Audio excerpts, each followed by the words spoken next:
Every question you see on today's live NFL mailbag comes to us from people who watch us live. So if you want that notification and you want to join us live, hit that big red button and don't miss out on anything here at Chat Sports.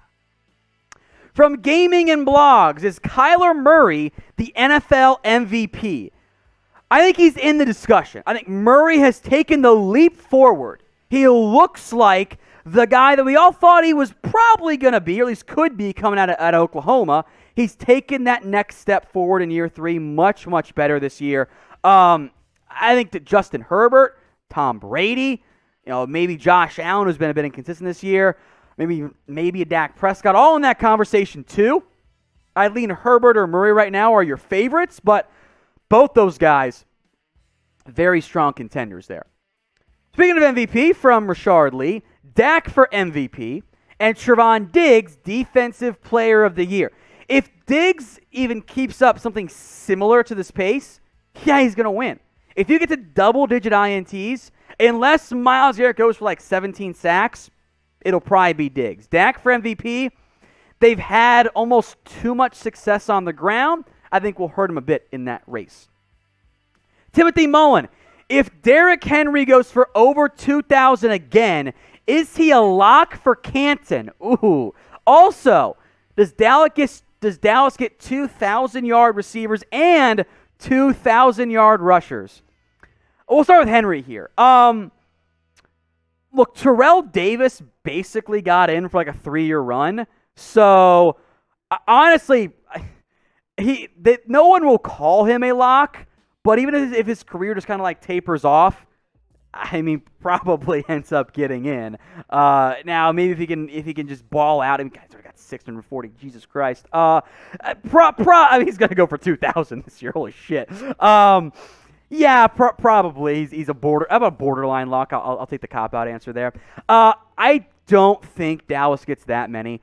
God, if they could get 2,000-yard receivers and 2,000-yard rushers, that would be insane. I lean towards no, but they would have gotten 3 1,000-yard receivers if Dad didn't get hurt last year. So maybe that offense is clicking on all cylinders. It's insane.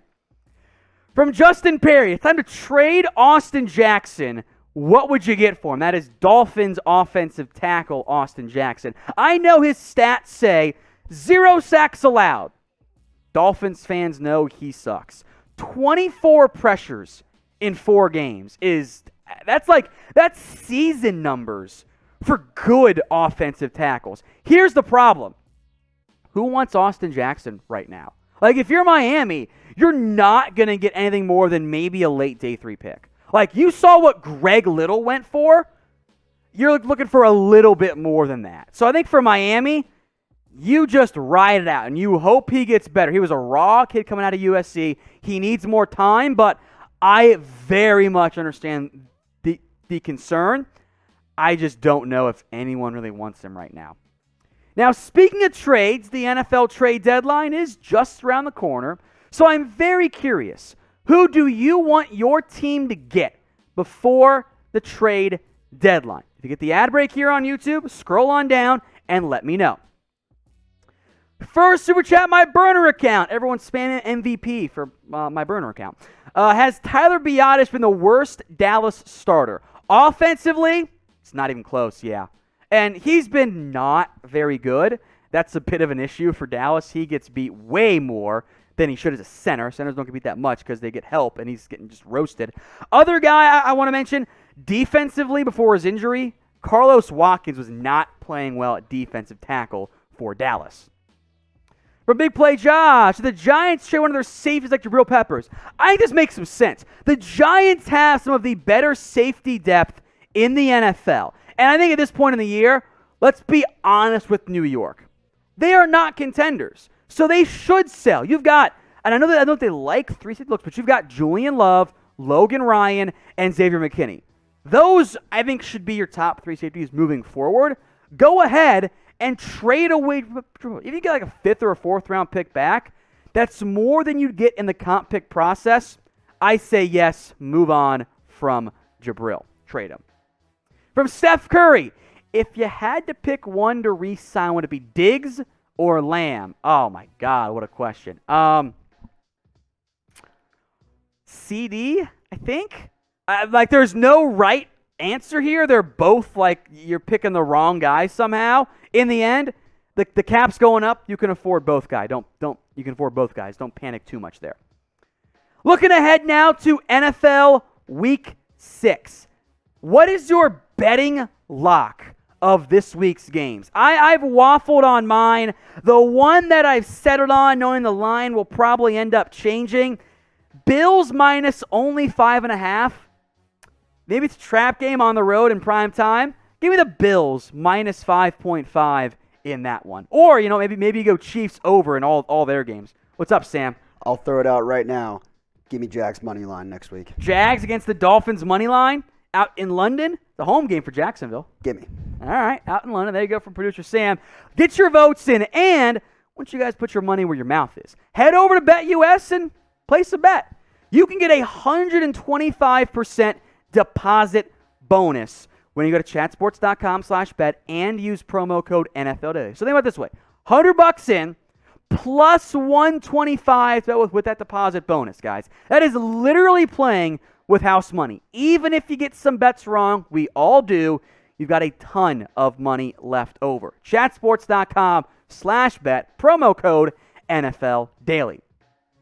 From Robby, Super Chat, the MVP now with the $5 one. Do you see the Jags or Chargers moving to London or possibly Mexico? I'm surprised seeing how many international fans exist.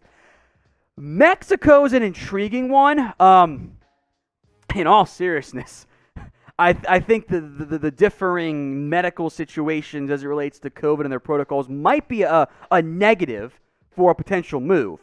The other big issue, especially for London, which does have some interest, the timing is tough there. You're making a team fly across the globe every week. That's really rough for a team based in London. That makes it tough. So maybe down the road, yeah. I think right now, that's more of a year or almost weekly game thing for these teams. It's a good question, though. From Wesley 3K, 3 MVP candidates early. All right. No order here. Justin Herbert, I think, is very much inside that conversation. I think Kyler Murray has to be in there as well. In terms of the third player, I think about Josh Allen maybe. He has not played as well as he did last year, but his team's really good. I think Dak Prescott, Tom Brady kind of round out your top 5, and then I'll throw Matthew Stafford in there, number 6. From Sammy T-Dogs, the Browns are going to trading Baker if he can't stay consistent. Oh, boy. My answer is no. Here's why. I acknowledge that Baker has not been great so far this year. I dispute that it was his fault the Browns lost that game. That's a defensive/coaching issue. When you drop 42 points, 500 yards, no interceptions, 1 sack, you're supposed to win that game if you're the Browns, as good as Nick Chubb was on the ground too. Here's my issue, and I would like to see a team try the never pay a QB strategy. Just trade him and then get a high pick and take somebody else. I don't know if Cleveland can be that team. Because when was the last time they had a quarterback half as good as Baker Mayfield? It's been a very long time. So I say keep Baker. You don't have to make a decision right now. You've got 2+ years, plus franchise tag. So if I'm the Browns, if you're not sold on Baker, give him more time. He's still cheap. Don't panic into a move right now. From Caleb Clemmons, should Denver get Matt Corral and Lane Kiffin to team up with Jerry Jeudy if the Broncos falter this year? Oh, Sam's a Broncos fan. He just went, Jesus Christ, verbatim. You cannot hire Lane Kiffin as an NFL team. Like, he has a great offensive mind. I don't want him as an NFL head coach. We tried that already. Now, if you want to draft Matt Corral, okay, sure, that's fine. Pair him up with Jeudy. Okay, I get that. But you can't be hiring Lane as your head coach. The Lane train doesn't want to go to Denver as far as I'm concerned. From JK the Grinch, is Cedric Wilson a true wide receiver 3, Wilson versus Gallup long term? Well, it's definitely Gallup is the better player. Make no mistake about that. I think Gallup is a better pure receiver. Wilson's cheaper. He offers you some special teams value. Here's the way I look at it.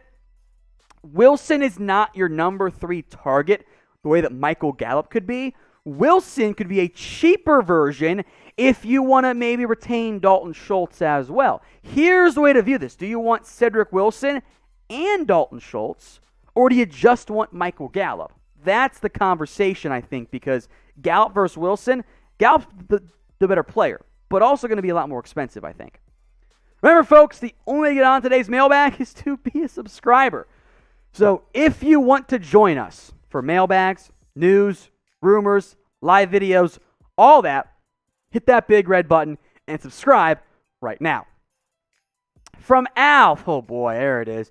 Steelers signing Dez Bryant to replace Juju. Guys, I will always have a special place in my heart for Dez Bryant. He's not good anymore. Dez hasn't been good for 4 years or whatever it was. It's just, like, I'd rather see more reps for James Washington. I'd rather see Ray McLeod out there. The Steelers are not going to win more with Dez Bryant, and he's old. So then I think at that point, what's the point for the Pittsburgh Steelers?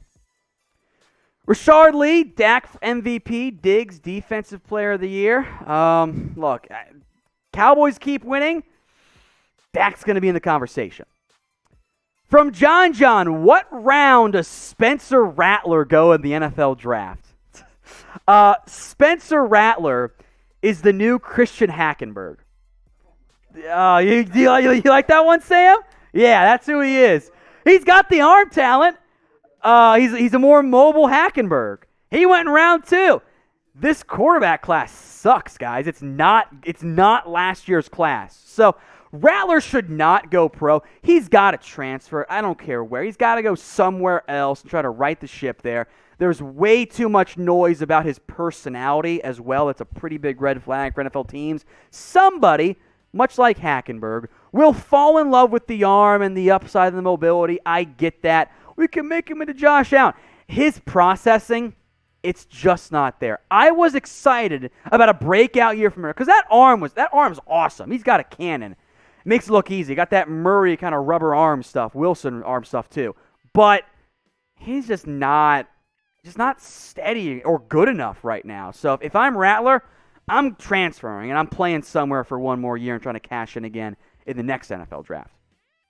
Alizay Pin, would you trade Mayfield and a draft pick for Russell Wilson? Oh boy.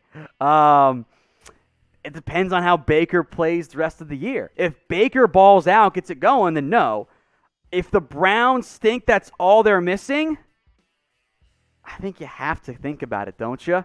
That's a tough and dangerous one as far as I'm concerned.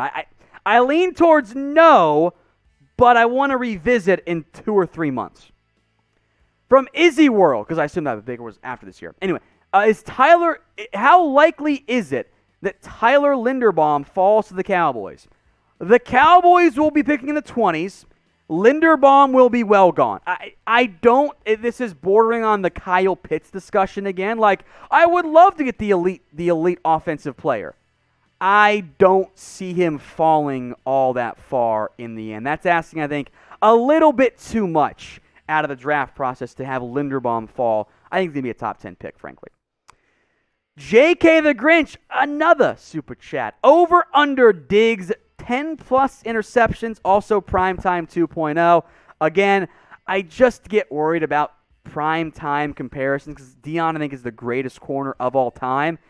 Diggs has been doing it for a season and a half at that. So I'll pump the brakes there.